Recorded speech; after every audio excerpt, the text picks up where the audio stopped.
Good afternoon, ladies and gentlemen of the media. Good afternoon, distinguished invited guests.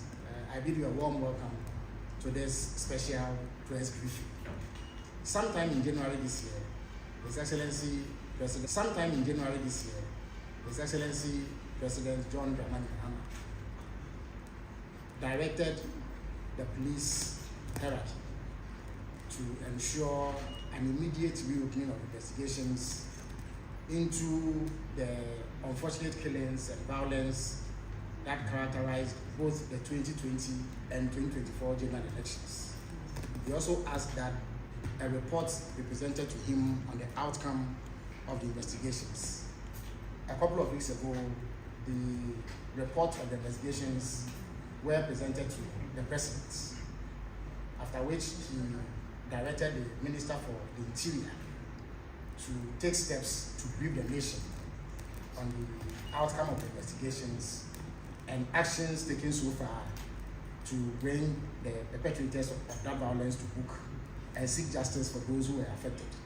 So this afternoon, we deem it opportune for the Minister for the Interior to brief the nation on the matters at hand and indicate exactly where we stand regarding the violent confrontations of 2020 and 2024.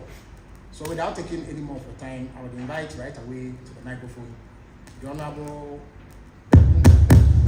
Mohammed, the Minister for the Interior. Honorable Minister, the floor is yours.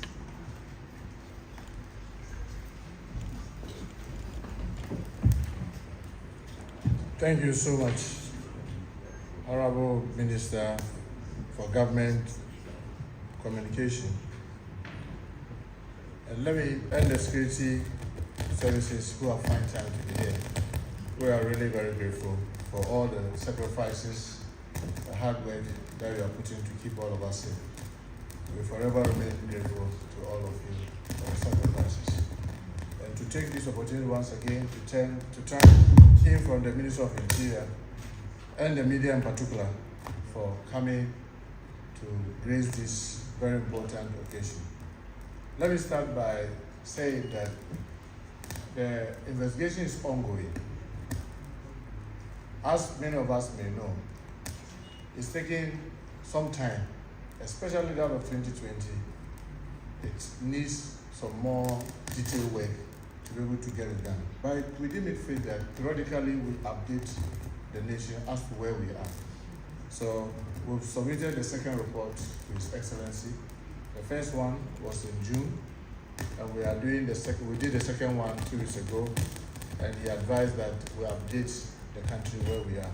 So you realize that most of it is not really conclusive, but it is ongoing.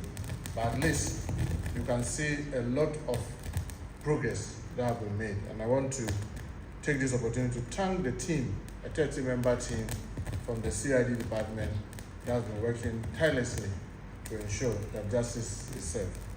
So without further time, I'll just go ahead. So Government Communication Minister, the Deputy Minister for Interior, the Acting Chief Director, Minister of Interior, the Inspector General of Police, representatives, members of POMAC, directors from the Interior Ministry and the Information Service Department, members of the press, ladies and gentlemen, good afternoon to all of us once again.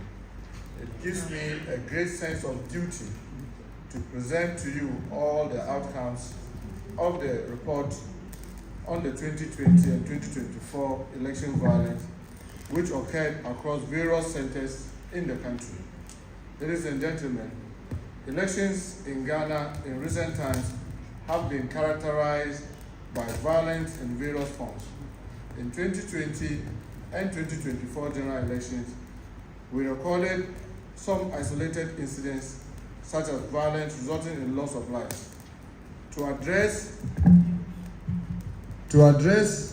this recurrent and bring justice to the victims, the President, His Excellency John Dramani Mahama, directed the formation of a special investigative task force to re-examine cases of electoral violence fatalities, identify the causes, hold perpetrators accountable, and propose measures to prevent further occurrence.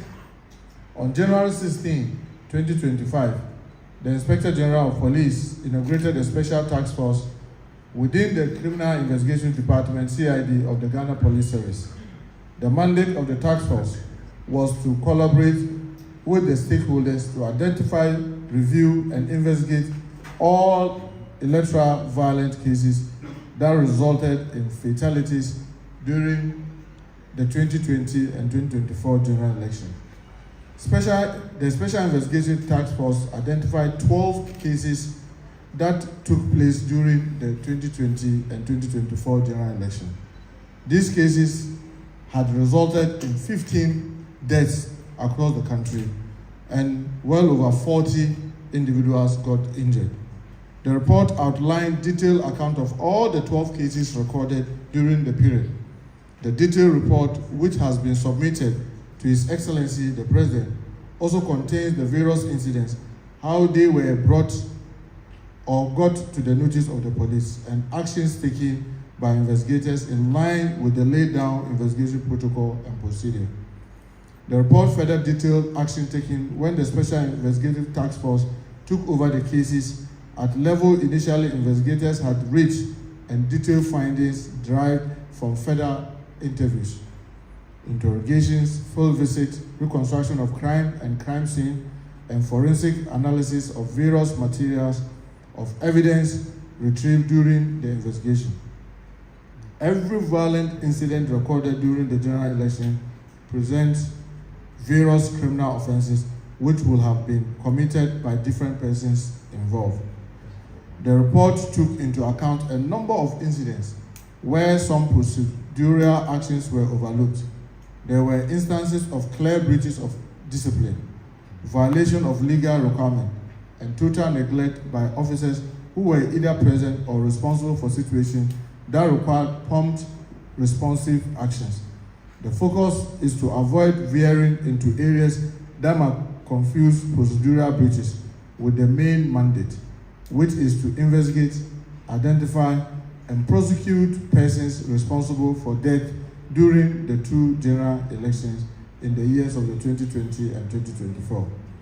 There were also instances of persons being rushed to the court on frivolous and vexatious charges when the same incident had resulted in the death of person or two. Great effort was expended to distill these charges and identify persons against whom evidence could be produced for the deaths recorded during these elections, with evidence to sustain criminal charges being preferred against them. Through careful review of police dockets, on-site inspections, and stakeholders interview, the Special Investigative Task Force identified 12 specific cases. I must be quick to add that I have since directed that the report of the Commission on the Election Violence at Ayawaso, West Wuogon, be implemented fully for justice to prevail. 6 each from the 2020 and the 2024 general election, which collectively led to 15 deaths as mentioned earlier and injured 40 others. These incidents span multiple regions, including Bono East, Greater Accra region, Bono region, Northern region, Central region, Savannah, and Asante region. The circumstances of each case vary, but nearly all involve the use of firearms during confrontation between supporters of the two major political parties, and instances where security personnel resorted to the use of live ammunition, warning shots as means of crowd control.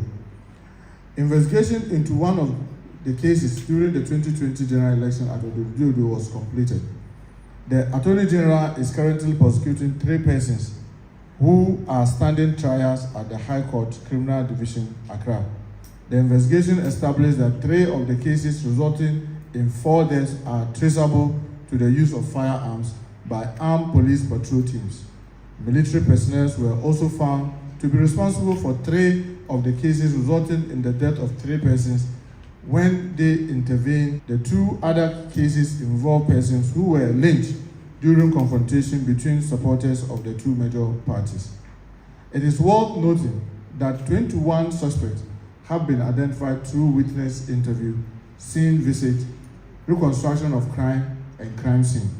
and forensic and ballistic examination of material of evidence relevant to the cases. 11 new dockets have been built on the cases. 4 of the identified suspects have been arrested and admitted to police inquiry bills to facilitate further investigation and to trace their accomplices. 5 other identified suspects have been remanded in prison custody. Warrants of arrest have been procured to facilitate the arrest of some of the identified suspects who are on the run. Ladies and gentlemen, members of the press, the 2020 investigation reports are as follows. Tetima South, that appropriate rules of engagement were observed. Security personnel, especially the police patrol teams at the collation center, fired indiscriminately, and in some cases, they directed fire at the escaping crowd. Spent shells could not be retrieved from the scene. As in the case of the Techiman, immediately the day after the election, it rained heavily, and so they couldn't pick much from the scene. And no bullets or projectiles were retrieved from the bodies of the deceased to assist ballistic examination to identify which weapon caused the injuries or death. It made it difficult to bring finality as to who actually caused the injury and death for now.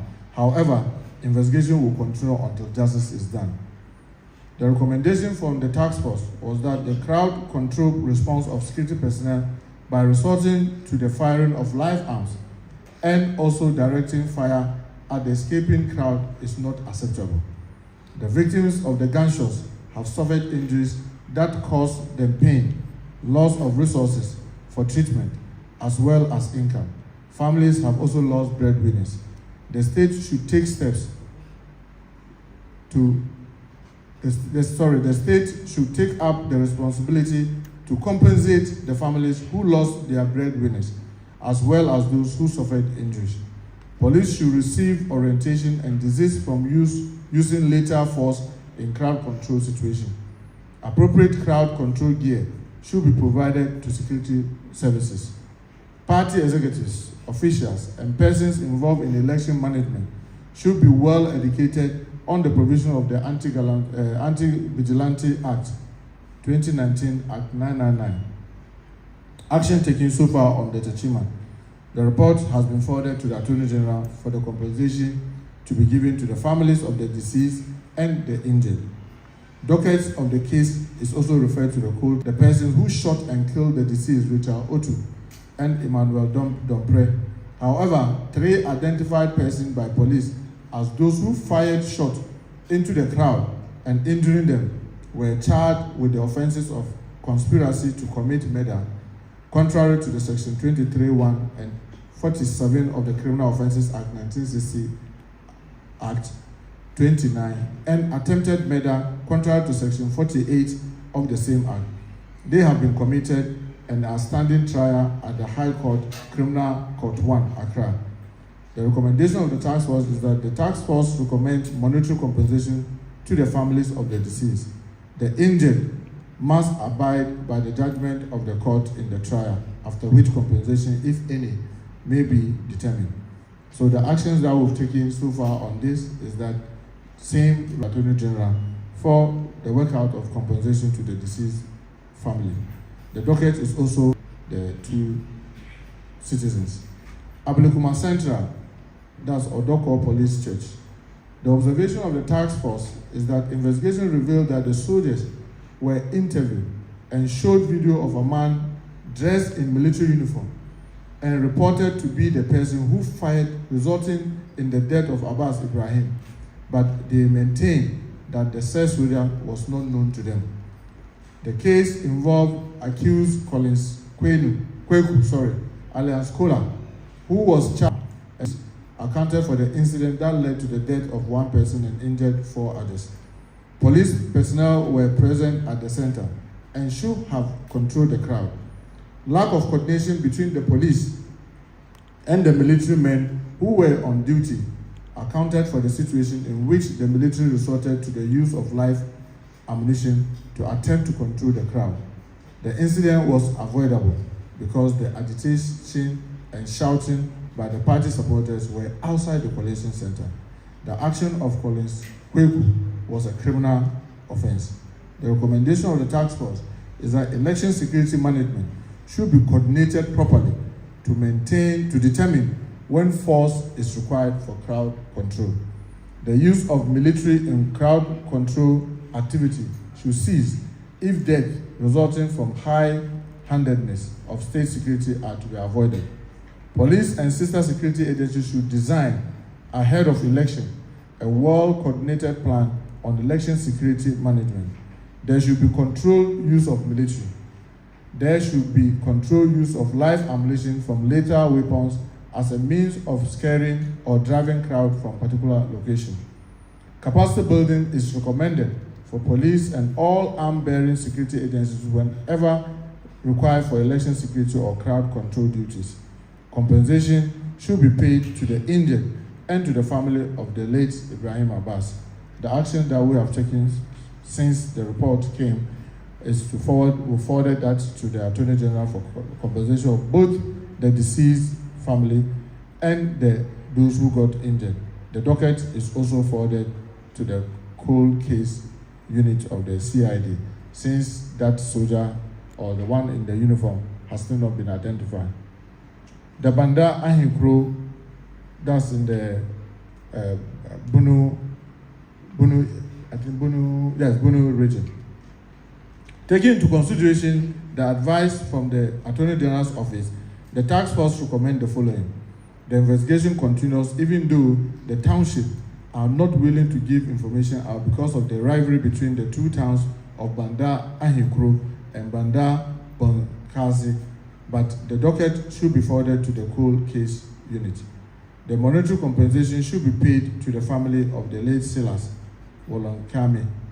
Report forwarded to the AG for compensation to the deceased family. Doma West constituency, that's in Krankwanta. This was also violence resulting from the 2020 voter registration mop-up exercise. The task force recommends that the supporters of both NDC and MPP who converged at the voter registration center near the district assembly premises on August 8, 2020, were engaged in riot.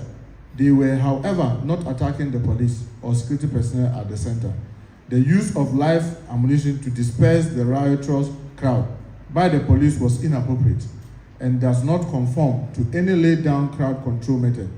No police officer or security detail at the registration center was under attack for his or her life to be in immediate danger. The task force therefore recommends that the family of the deceased, Kofi Robert alias Kofi Labet, be compensated. Victims, Ilyasu Gabriel and Kwame Gatan, should also be compensated based on the extent of injury suffered as a result of what appears on their medical report form. Savulugu constituency in the Savulugu Tayas northern region. The observation of the task force is that there was no confrontation between MPP and NDC supporters before the shot was fired into the crowd. However, NDC supporters were jubilating and firing gunshots and throwing firecrackers. Again, it was established without doubt that the bullet that killed the deceased, Samira Zakaria, was a shot from a high-velocity rifle. The same bullet also caused injuries to other 3 persons. There are 2 possibilities. The first is that the shot must have been fired into the crowd by one of the persons who were jubilating deliberately or accidentally. And the second alternative is that someone with the intention to kill or injure the jubilants infiltrated into the jubilation crowd and fired the fatal shot. The task force recommends that the family of the deceased be compensated for their loss. The 3 other injured persons should also be compensated based on their medical report and for pain and loss suffered as a result of the injuries. And here again, because as they couldn't establish exactly who fired the shot, the docket is also returned to the cold case unit of the Ghana Police Service for further or for future investigation or further investigation. So 2024 election violence cases. starting with Ewutu Senya East Constituency, that's Kaswa. The task force observed that the Honorable Phyllis Na Koyo Okeno denied that her convoy was attacked. She was nowhere near the scene of the incident.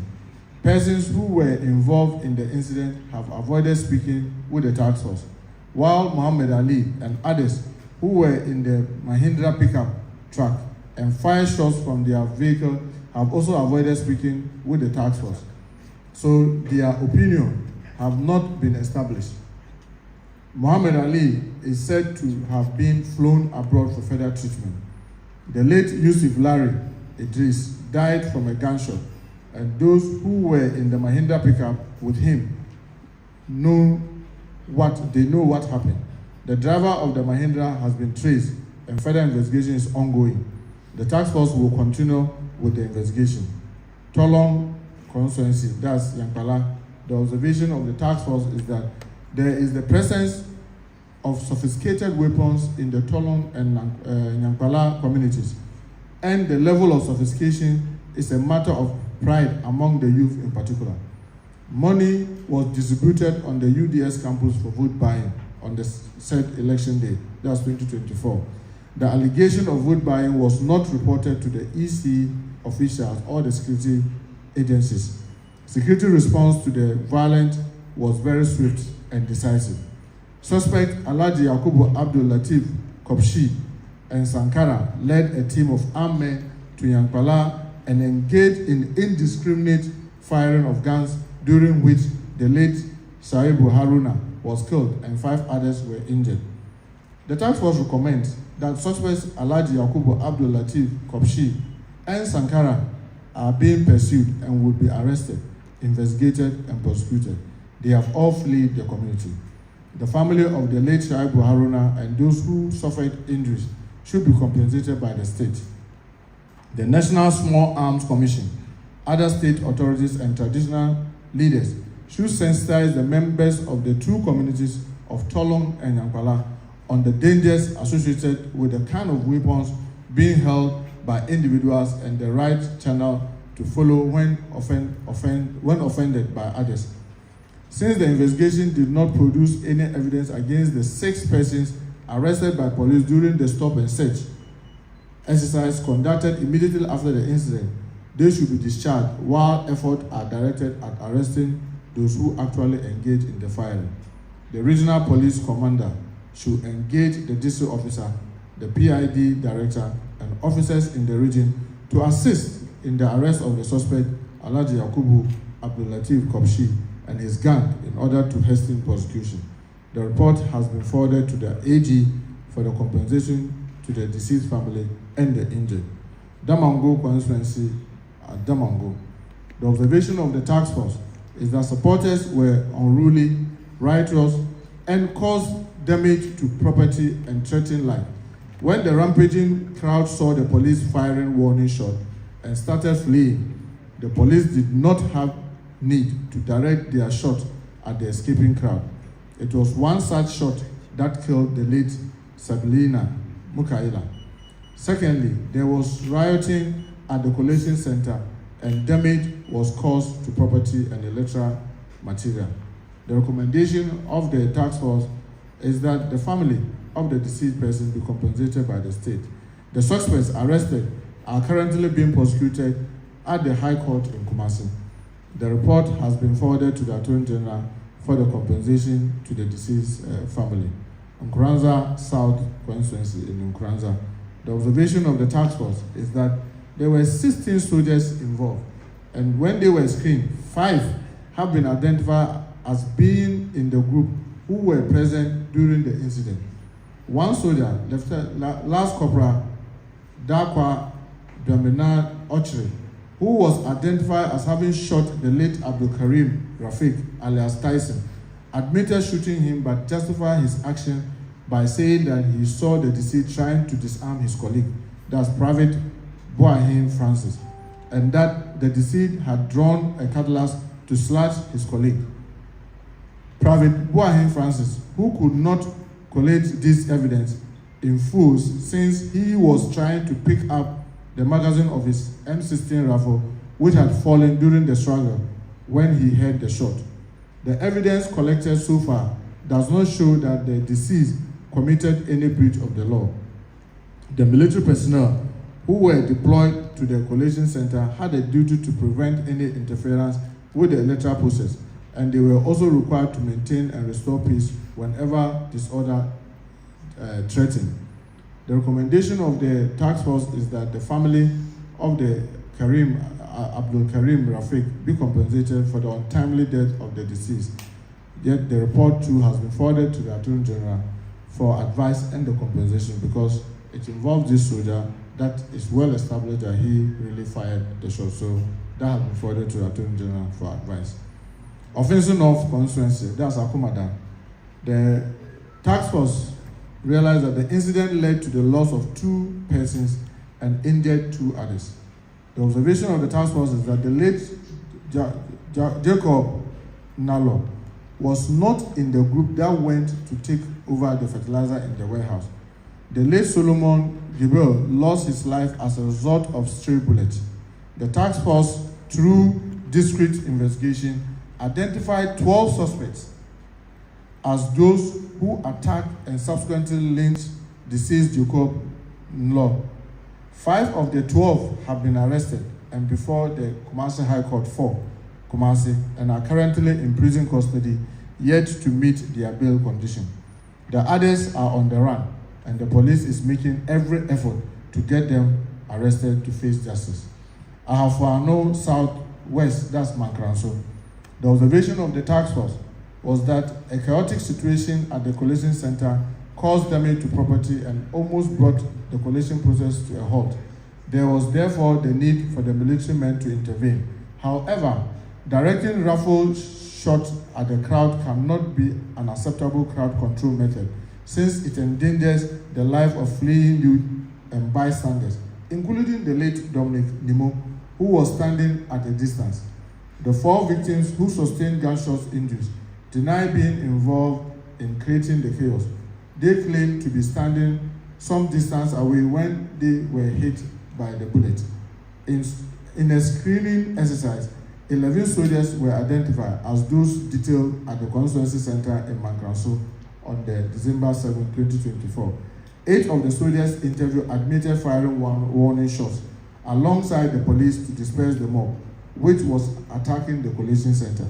They denied firing into the crowd and further said that they were not aware that anybody was hit by a bullet during the process. There was no doubt that the recommendation of the Special Task Force is that the family of the late Dominic, as well as the 4 persons who sustained the gunshot injuries, should be compensated by the state. The report has since been forwarded to the Attorney General for advice and the compensations to the families of the deceased and the injured persons. Ladies and gentlemen of the press, it is worth noting that the report has been sent to the Office of the Attorney General for further actions and prosecutions. As Minister for Interior, I want to assure the public that government, under the able leadership of His Excellency President John Dramani Mahama, is committed to upholding the rule of law and to ensuring that all those responsible for the violence are held accountable. Government will continue to work with all stakeholders to strengthen democratic institutions and ensure that elections in the country are peaceful. God bless our homeland Ghana and make it great and strong. I want to thank you once again, especially the Honorable Minister. Thank you so much for your attention.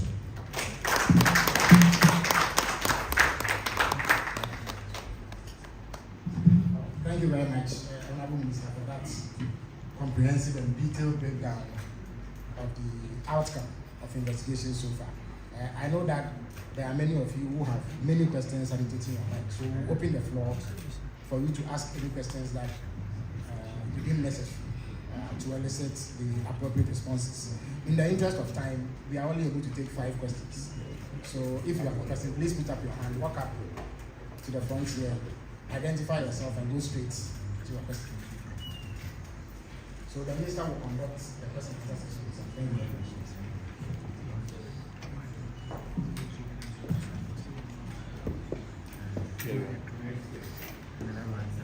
Thank you very much. My name is Christopher Kevin Masina. I work with CTFM and Channel 1 TV. Honorable Minister, we all know how important this is to the country and also to the President. And your report from the task force, we've seen that they've done a comprehensive job. They've engaged the people. In some cases, they are still meeting the people. In the reports, some identified that there were stray bullets, and we've seen the results of the stray bullets.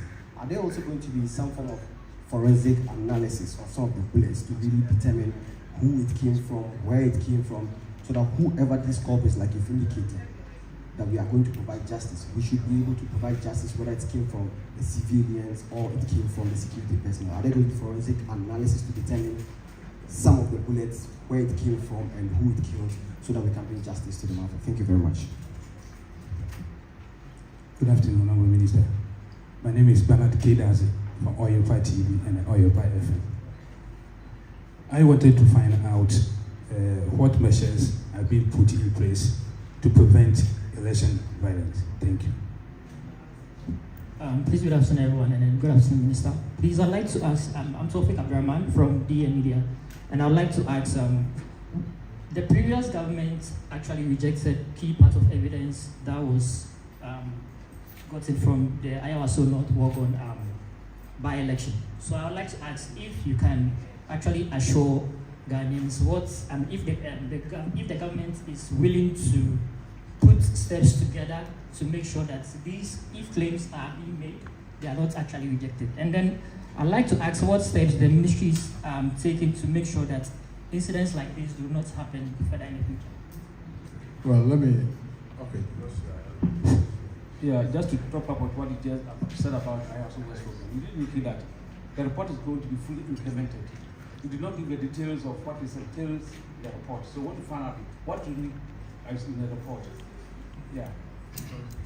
Well, thank you so much. I thought that in the case of the Ayawaso West Program, the report was published. So it's a public, knowledge. And now, with all humility and respect, I'm sure that if you Google, you'll see that. But most importantly, to link it up to what the earlier questioner asked, if you read the recommendation of the short, specifically, I think paragraph 3.5 and 5.5, there he even stated that further investigations could be carried on. That further investigations could be carried on. So they didn't make it very conclusive. But our effort is to, one, make sure that even the recommendation that they made, where they mention some individuals for prosecutions, needs to be done. They mention some individuals, so some actions to be taken. We need to ensure that those things are done. In fact, we need to further exploit the 3.5, like I said, 3.5, to prevent these things from happening. You see that both in the marks. What are you hiding? Why should you mask your face? I mean, they made recommendation about coordination. So, for example, if you decide to bring immigration officers, fire service officers, the military and the police to embark on an election activity, the recommendation is that why not let them train together? Let them have a coordination. They will have a coordination among themselves. Don't give gadgets to only the superior officers. Make sure that all those who are on the election activity are holding the gadgets so they can communicate effectively. All these things are part of the recommendation that they have made. But because, like I said, the process is not comprehensive and is not completed, we are already looking at it, and I can assure you, you can see that because they submitted their first report just around the time that we finished the Ablikuma by-election. When we're going to Abuja, we fully implemented some of the recommendations that the Special Task Force has made. So I can assure you, as the Minister for Interior, under the leadership of His Excellency John Dramani Mahama, we are not going to make this a kind of one-off thing, the usual thing, when something happens, then we'll just talk about it, try and create some report, and allow the report to be creating dust, and then that marks the end of it. No, we can assure you that you can see from the work that they are doing.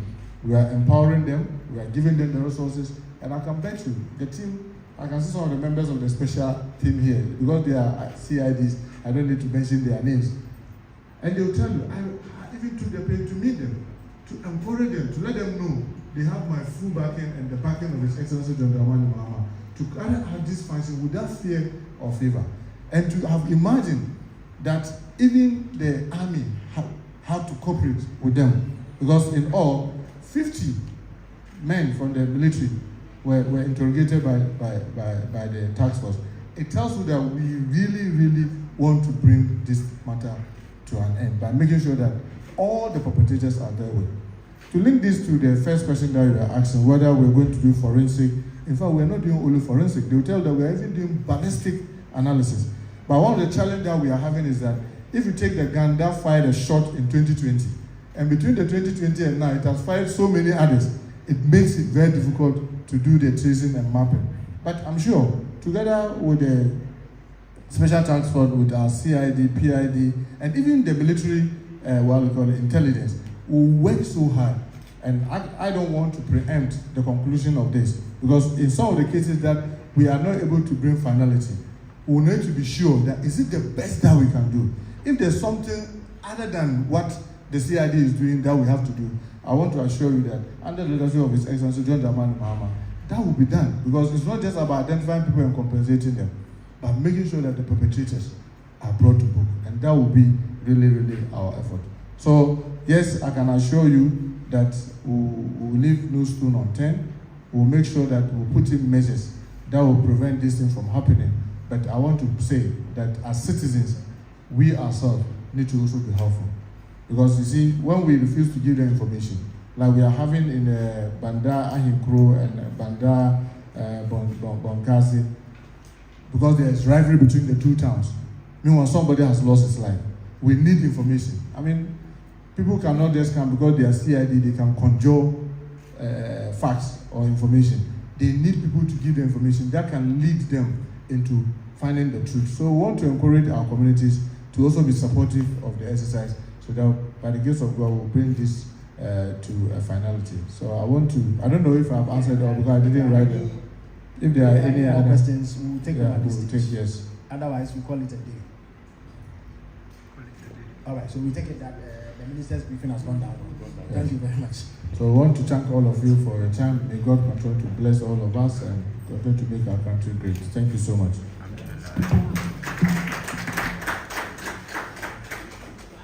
So thank you, Honorable Minister, for that briefing. As the Minister indicated, there is an ongoing process. So the details that he's provided here relate to what has come to his attention as Minister and what has been presented to His Excellency the President. The President is clear in his mind that finality must be brought to this matter. Those who perpetrated the violence must be held to account, and those who suffered the violence must receive some form of restitution. So on that note, I thank all of you for coming. See you another time.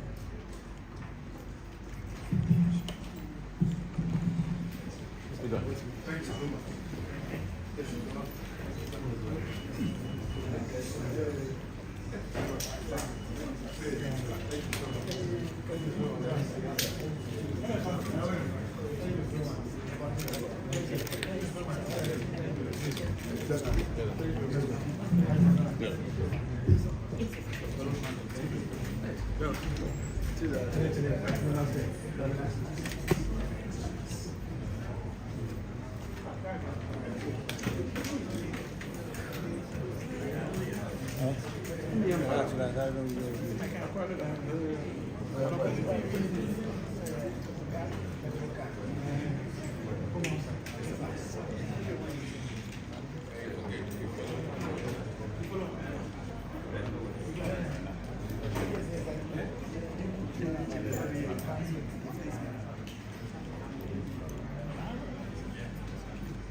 So guys, we are done.